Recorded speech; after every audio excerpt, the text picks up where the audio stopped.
because to get where we want to go in our careers, whether that's within a corporate environment or building our own companies, maybe as a solopreneur, as a side hustle, or an entrepreneur building a large organization.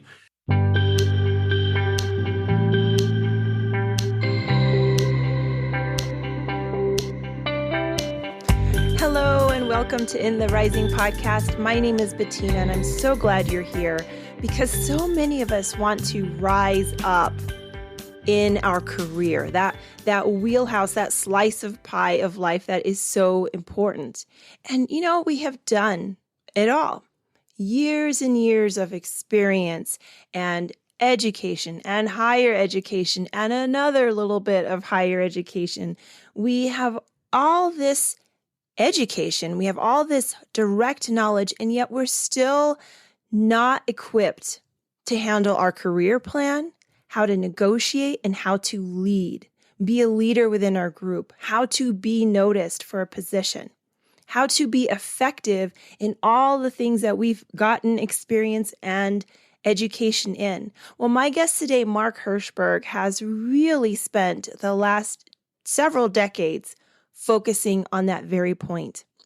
He is an incredible speaker. He's an incredible author of the Career Toolkit, Essential Skills for Success That No One Taught You, because no one has, and really is just so effective. So I'm so happy that you're here today to listen to his wisdom.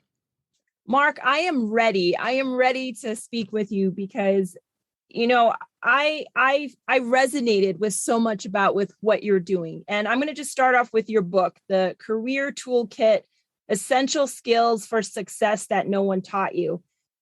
And it's the second half of that title that just stopped me, essential skills that no one taught you. And you have all this education like physics, which I put my hands up for. I only took 2 classes for biochem and physics blew my mind, engineering, computer science, but it's not just about education. It's all the stuff that's not there. Share with us just those main points where you think this is what we should be learning. This is what you're teaching now. The way education is designed is we teach what I'm going to call technical skills. And I'm not referring to STEM or software. I'm talking about the skills within your discipline. That might be accounting or marketing or psychology, and we convey that knowledge to our students. That's very useful. It's helpful. I couldn't be an accountant because I don't know enough about accounting to do it. But that is, while necessary, not sufficient. Because to get where we want to go in our careers, whether that's within a corporate environment or building our own companies, maybe as a solopreneur, as a side hustle, or an entrepreneur building a large organization, there are so many other skills we need. Networking, leadership, negotiating, communicating. And if you think about it, this isn't a surprise. We've all heard since we were kids, networking, so important. I kept hearing it from teachers and parents. But if it's so important, why did no one ever actually teach us how to do it? And so that's what's missing from a lot of education today. Yeah. And like what you said was networking. And that word kind of sends a chill up a lot of people's spine to like, I have to go network. There's this anxiety that comes with it. And I read on your app, which is the same as the book, this phrase, the currency of real networking is not in greed, but by generosity. It was from Ms. Farazi. Expand on networking and how we could really look at it. The mistake people make with networking, we have this stereotype. We have this idea of the guy who walks into a conference and 30 minutes later, he comes back with 20 cards. Oh, he's a great networker. No, collecting business cards is not networking. We unfortunately have this idea, especially with social media, of metrics. Ooh, how many followers do you have? How many connections on LinkedIn? Oh, you're so networked. Saying someone who adds you on LinkedIn is in your network, that's like saying someone who swipes right on you on Tinder is now your significant other. Mm-hmm. We would never accept that. If I say, oh, look, Jennifer swiped right on me, I'm practically married. Then, Mark, slow down there. She's shown interest, but you have to build that relationship. In that case, I'd go on dates with her. Same thing with networking, getting a business card or connecting on LinkedIn That's not networking. That's showing some interest, but now you build that relationship. And if you've ever had a friend, which I'm sure everyone has, you know how to build a relationship. That's all it is. The mistake people have, they think it's collecting cards, it's adding contacts, and it's, oh, okay, I have to go sell you, so I have to network. That's not networking, that's sales. Go sell. Walk up and say, hi, I'm trying to sell you this. Are you interested? But don't pretend that's networking, because networking is not about what can I get from you today? It is about relationships. Yeah. And with that relationship, do you feel that just that change from networking and business card collection to networking, is that kind of a black box for a lot of people that you encounter when you're speaking and interacting with them? Well, it starts with this mindset shift of going from, I have to collect business cards or I have to go to this big event and talk to lots of people. No, you don't. Networking happens at those events, sure, but it also happens if you and I sit down for coffee. It happens actually as you and I are recording this and we're going to get to know each other and we'll probably chat a little afterwards. That's part of networking. I'm not trying to sell you anything. You're not trying to sell me anything. We're just getting to know each other and building a relationship. So any way you have ever built a relationship with someone, that's what networking is. Networking is actually spending time with your clients, your customers, your coworkers, getting to know them better. That's networking. So don't think of it as these mechanics. Now, there are certain techniques we can use to be more effective when we do that. And unfortunately, we haven't been taught many of those, which is why I threw in a lot of those tips into the book and app. But the mindset shift is the most important part of it. Yeah. Do you feel that because you also have taught at MIT, you've gotten, given talks, do you feel that mindset shift is kind of an easy thing for more educated, with this degree, this degree, this degree for people to change? Or is that kind of that first step is the hardest? It depends on the person and circumstances. So for some, it can be hard. It can be, I don't understand. What do you mean? I get the business cards, but what do you mean relationship? Right. Yeah. Networking relationship. It's shifting to, oh, it's like friendships. Maybe that resonates with some listeners, maybe not. With the teaching I do at MIT, we don't simply lecture at our students. We actually do interactive activities. Some of it's role playing, some of it's case studies. For the networking lunch that we do with our students are always used to career fairs. They're used to, okay, I'm going to show up, I'm going to stand here with my resume and, oh, I'm next in line. Okay, here's my resume. Do you have any internships? That's not how life works. You and I don't find our jobs or our clients at career fairs. We say, look, here's a lunch. We're going to bring these people in. Don't just say, hi, here's my resume. Do you have a job? Talk to them. Sit down, chat with them. What company are you at? Tell me, what do you guys do? How did you get into this job? What do you wish you knew when you were my age? Just have that conversation. Maybe it leads to something, maybe not. And once they gain that experience, say, oh, okay, I get it. In fact, I'll share with you one of my students. I remember she was so nervous going into it. She thought, oh, I don't know what to say to people. I don't know what to do. And so as we began, I walked her over to a guy I had known for many years. I knew he was in the field she was interested in. So I just introduced them. He wasn't hiring. It was just, oh, come talk to Brad. He works in this field. Why don't you guys chat? This is my student. Here's what she's interested in. And after a few minutes, I stepped back and let them continue the conversation. By the end of the networking event, at the end of 2 hours, as we kind of rang the bell and said, hey, everyone, wrap up your conversations. We're going to finish up in 5 minutes. I happened to be somewhere and she went by me and said, oh my God, this is so much fun. I can't believe this is over. I love it so much. And so in those 2 hours, we shifted her from someone who said, I fear networking events to I love networking events. So it can be quick once you get that shift. How easy that shift is for you, that's a really personal journey. Yeah, absolutely. And that story resonates with me because I am very, like you talk about the Enneagram, the personality test. I'm very shy that I have a podcast at all. I'm shocked. But it took practice. What I like is that you said, this is a skill that you practice like tennis, like bowling, like anything else. And once you have practiced it, you actually can enjoy it and see that there's fun. And so when you have a mentor helping you, that can make a huge difference. And you talk about mentorship. How, again, that's something that happens kind of offset, but it's not really a focus for a lot of people in their career. How did you learn that that was important? It's recognizing that all of us have areas where we can improve. We're so used to thinking, I go to school or I go to some formal activity where there's the expert standing in front of me and I gain knowledge, Mhm. a book, a podcast, a class. But there's a lot more that you can learn, and you don't need to use that methodology. You can use that mentor, that guide.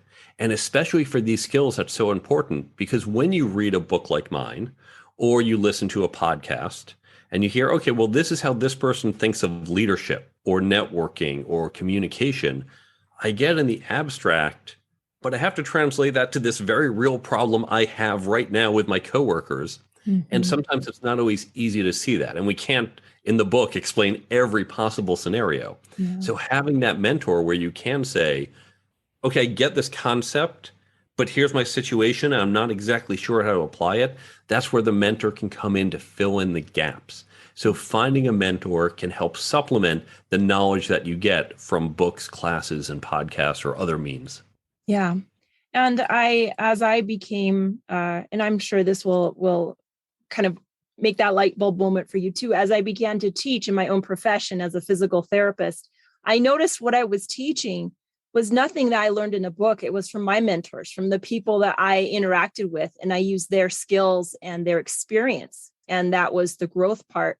And now, as I'm continuing on in my career, and I'm realizing how much more comes from people versus text and everything that I learned in school. For Well, if sure. we think about physical therapy, now I'm sure what you learned about how the body works, which muscles Absolutely. do what, and how to deal with this type of muscle tear, that was all very useful. But when you actually have a patient who isn't doing his exercises, Mhm. or someone who she's afraid of doing this, how you deal with that, they probably didn't cover that in the class. And Mhm. that's what you learn from more experienced people. It's the raw information, those accounting rules, for example, that's what we can learn in class, but how you actually apply them with people, how you actually get your patients to do this and respond to you and connect to you so they feel comfortable. Mhm. That's what we have to learn in the field. And it's hard to teach that in just that class setting of, I'm going to tell you what to do. Because ultimately, there is no formula for leadership. There's no Mhm. 3 steps for if you do ABC, you communicate always. It's subtle, it's situational, and that comes from experience. If not yours, then the experience of others around you you can learn from through mentoring or other means. Yeah. And I went through your app, went through your website, and I have the book. It's on order.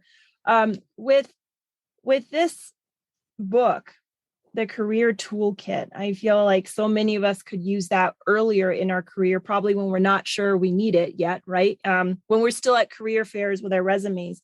But we tend to do things, Mark, that are in alignment with our goals right now. To put in and invest time into writing a book is substantial, and you've done it. Where do you feel like what is so important to you as a value or set of values that prompted you to dedicate this kind of time and change other people's lives with it? One of the things I really enjoy is helping people with their professional efficacy. It's been a lot of the work I've done in my volunteer activities. Currently, I'm with Techie Youth, for example. We take students who are at risk and in the foster system, and we help train them up in skills to put them on a path to a career. It's been other community work I've done, and of course, the teaching at MIT and elsewhere. And I just love helping people. Now, having taught at MIT for so long, I've learned not only what are the skills that companies are looking for, which also apply to solopreneurs and entrepreneurs, Mhm. but how to teach them. Feedback I've gotten from readers is you explain something on one page and I have a question, I flip the page and you've answered that question. That's because I've taught this for 20 years. I know when I say this, this is immediately the question I'm going to be getting. I better address that. So I just wanted to help a lot more people than just those who could take my class. I want to help as many people as possible. Right, right. And with that helping, you also say that with advice from you, people can make a substantial change personally and financially. How have you seen this feedback? Like, how is it you've gotten to a place that you can state this? Like, what are you seeing from your students and people who you've mentored? Yeah, here's the specific claim I make and how it works and how it will work for the listeners. I say, look, if you read my book, or honestly, any other book on negotiating, you can earn $30,000. That's a pretty bold claim. I know it's a little like clickbait, but let's just do the math and understand how this works. Imagine you are 30 years old and you have a job offer for $60,000. Instead of taking the job as is, you've learned to negotiate. You call the manager back and say, I'm interested in the job, but here's why I think I should get 61,000, and you negotiate to get 61,000. So $1,000 more. That's not asking for tens of thousands of dollars. $1,000 more takes about 5-10 minutes for that negotiation. You now get 61,000. If you do nothing else in your career, if you stay in this job the next 30 years, you've just gotten $1,000 more for 30 years. Learning how to negotiate just a little bit better just got you $30,000. Now, of course, you're saying, but I'm not going to be in a job for 30 years. I will have raises and promotions and other jobs. In fact, you will get more than $30,000. Learning to negotiate. We're not talking about being the world's top negotiator. Just getting a little bit better can add tens of thousands or even hundreds of thousands of dollars to your lifetime earning. And now here's the really big secret. We can do the math here. We said, okay, $1,000, 30 years, I get. I understand how this works. It's easy to see that with negotiating. And I've done this with my students. I've had them do this. I had one student in his internship. He asked me, what do we do? We talked through some techniques. He came back and said, I got a lot more equity in this company. It was an early stage company. They didn't have a lot of cash. He got a lot more equity. And hopefully that's valuable. But I've seen people, they come back minutes later and they've gotten more. If you put the same investment into your leadership, into your communicating, into your network, into any of these skills, you're going to get the same results. Now, no one's going to say, oh, you're a better networker. Here's $1,000 more. But that will lead you to more opportunities, more clients, more partners, more providers. And that's going to bring you more success. Same thing. No one's going to say you're a better leader, but they'll say, we want you on this project. We want you involved. So learning to be a little bit better in any or all of these categories can have a massive return on your overall success financially and otherwise. Yeah. And with just that, what you said, I think it just looking back on my career in 20 years, when you are in the same circles, and whether that's nationally or internationally, you start running into the same people, and you will start to, your reputation as being an effective leader, being a team player, being someone reliable is very important.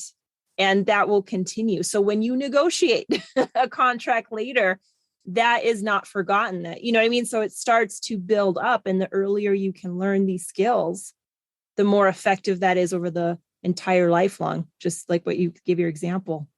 Absolutely. But look, even if you are 50, if we do the math and you say, well, I'm going to get a little better at negotiating at 50, and I get that $1,000 more, you're retiring at 65, that's still $15,000. And of course, with negotiation, it's not just about salary. It is when you deal with customers. It's when you deal with coworkers. Yeah. It's when you deal with all sorts of people. So all these skills, no matter where you are in your career, learn them today because they will be helpful for the time you have. Absolutely. And what you also talk about, what I really like is that you cover other things. Like, what do you do after reading this book? It's not just the end all. It's a huge first step. It really opens up a pathway, but you give other people ideas, and you even talk about even personality tests. How do you feel knowing more about personality tests personalities, yours and other people's, will help you in those different categories? I call them, and I think others, personality assessments. And Mm-hmm. I specifically say not tests because there's no right or wrong answer. You don't say, oh, wait, you're this type. No, you fail. They're assessments. They tell us more about ourselves and they tell us about other people. This is helpful when engaging with other people, when communicating, understanding how you think, even understanding how I think of myself. We do some of these in the teaching at MIT, and I remember when I first took it, I saw, okay, I was off the charts in terms of quantitative skills. Not surprising for a guy with multiple degrees from MIT. I Yeah. didn't need an assessment to tell me Know this. that.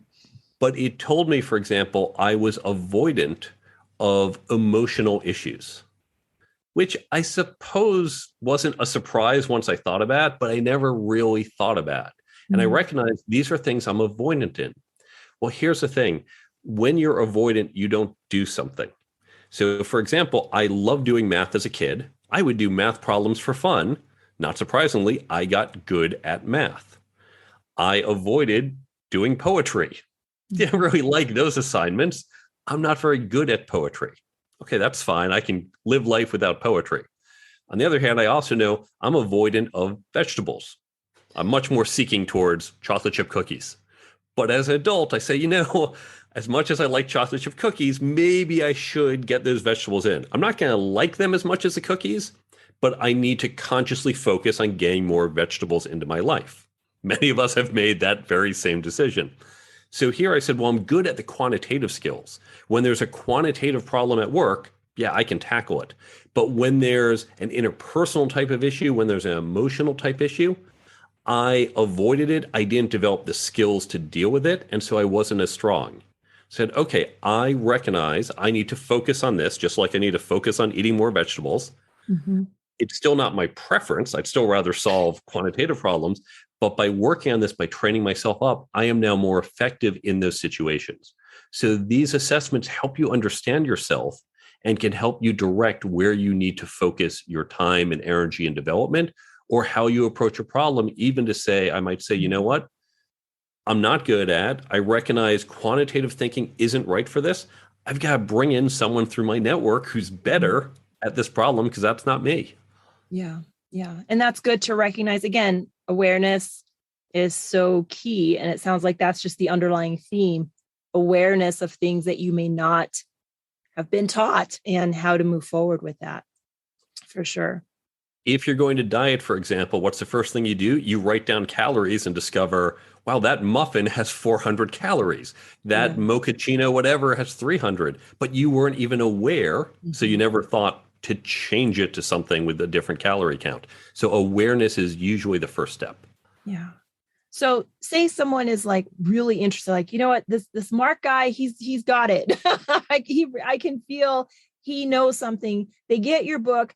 How does the app relate to the book? How, when they're just kind of like, I don't know, do I just download the app, see what goes on? Do I get the book? How do they work together, Mark?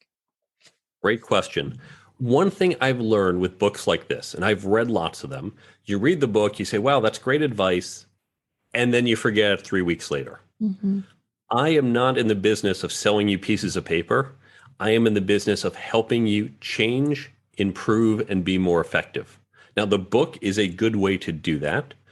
But as you pointed out, I have at the end of each chapter, here are next steps if you want to continue to develop this skill. Here's what you should do. One of the things is to have the app. And the way the app works, it's free from the Android and iPhone stores, the Career Toolkit app, and we link it from the website. The app, you just need to open it once a month so we know you're active. And each day it's going to pop up one of the tips from the book. Now, if you're not sure about the book, you can certainly download it for free. We don't say you have to buy the book first, and it's free to download. But if you get the book, having this app is going to help keep it top of mind. Mm-hmm. You set the time of day you want to get that notification. It just pops up on your phone. You look at a tip like the one you read earlier and you go, oh, right. It's about networking. It's not about greed. It's about relationships. Great. Swipe. 2 seconds a day, but it helps keep it top of mind. Or you might say, I'm about to walk into a networking event. Oh, what were all those tips? I didn't even reread the book last night. I didn't have time. Open the app, flip to those tips, go to the networking ones, and just flip through those to get that refresher. So the app, I think more books are going to do this in the future. It's an extension of the book to help you retain the information. Now, what you don't get in the app are the stories that help you better understand and retain it. It's like the cheat sheet for the book, but that's definitely going to help you remember it as you read the book. Yeah. And that's great, because if it stays top of mind, our direction is always where our focus is. And when we have these daily reminders, those incremental steps that are life-changing, that we intend to make life-changing, actually pursue. They actually come into fruition with that. My podcast is called In the Rising, where we're rising next, right? We're all in our own view at, our own different levels, not necessarily competitively or comparing to other people, but compared to ourselves. What do you see yourself, or what's on the horizon for you? What are you still rising up to? What gives you some fire? I want to reach more people and help them improve their lives. As I mentioned, I've been doing it in the classes at MIT and through some of my volunteer work, but I could only scale so much. So between the book and the app and some other things I'm doing, hopefully I can reach and help a much larger audience. Yeah, that's a great answer. And if people are listening and they're like, well, it's in the show notes how to get in touch with you, but there's always something about the auditory listening as well. How can people connect with you, Mark? You can go to my website, thecareertoolkitbook.com. You can learn more about the book, including where to buy it. You can follow me on social media or get in touch with me. There's lots more content. I put out new articles each week. There is the app page that links to the Android and iPhone store. There's even a resources page where I link to other books on topics if you want to go further. I link to free online resources, including some free assessments that you can do to better understand yourself. And there's free downloads for how you can build up training programs for yourself or your organization, or other tools useful for you, all completely free. And all of this at thecareertoolkitbook.com. Are you eager to learn more about how you can navigate your career by learning to negotiate and to lead and to balance those hard skills or technical skills with what they call the soft skills, in quotation marks, of building trust and relationships? And that is not what we're taught, but it's something we can learn. And I will tell you from my own lips and my own experience, this is the part that scared me the most. But once you're in that practice, it's a lot of fun. And it really changes the entire trajectory of your career.